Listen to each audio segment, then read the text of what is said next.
Almaniyada miqrasiya siyasətində yeni mərhələ başlayıb. Hökumət sərhədləri gücləndirir, qanunsuz keçidlərin qarşısını almaq üçün əlavə tədbirlər görür. Bu dəyişikliklər təkcə Almaniyada deyil, bütün Avropada rezonans doğurub. Yeni siyasətin detalları, arxa planı və Avropadakı reaksiyalar barədə təfərrüatları Berlindən xüsusi müxbirimiz Günay Məmmədova bizə çatdıracaq. Günay, axşamınız xeyir olsun. Efirdəsiz, söz də sizdədir, buyurun.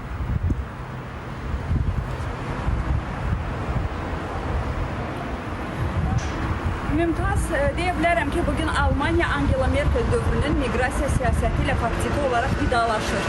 2015-ci ildə Merkelin məşhur "Wir schaffen das", yəni biz bacararıq sözləri ilə Suriya, Əfqanistan və bir çox Afrika ölkələrindən gələn yüz minlərlə qaçqına ölkənin qapılarını açmışdı.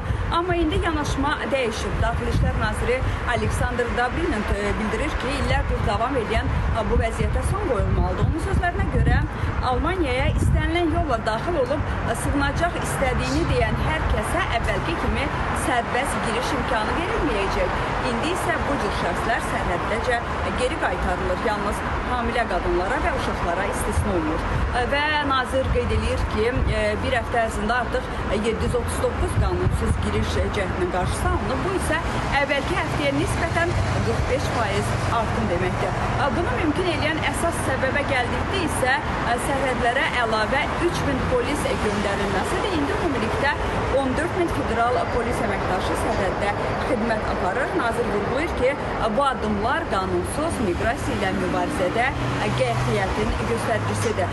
Mümtaz, qeyd edeyim ki, bu sərt yanaşma Avropada hamı tərəfindən anlayışla qarşılanmır. Kansler Merz Varşavaya ilk rəsmi səfəri zamanı Polşanın baş naziri Donald Tusk ona bildirdi ki, Polşada miqrasiya ilə mübarizə aparmaq niyyətindədir, amma bunu Almaniya ilə sərhəddə yox, Avropa İttifaqının xarici sərhədlərində eləmək istəyir. Tusk açıq şəkildə vurğulayır ki, Almaniyanın qəbul etmədiyi sığınacaq axtaranları Polşada qəbul etməyəcək.